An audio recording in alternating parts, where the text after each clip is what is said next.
Wanasayansi wakuu kutoka taasisi za NASA, Yale, Stanford na taasisi nyingine za Marekani wanazingatia uhamisho wa kisayansi kwenda Ufaransa kutokana na vikwazo vya utafiti vilivyowekwa chini ya utawala wa Donald Trump.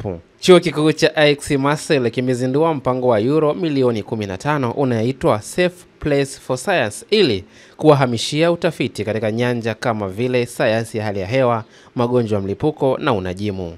Maafisa wa Ufaransa wamesema wako tayari kuwapokea wanasayansi pamoja na familia zao, wakisema kwamba kuna uvujaji wa ubongo mpaka kutoka Marekani.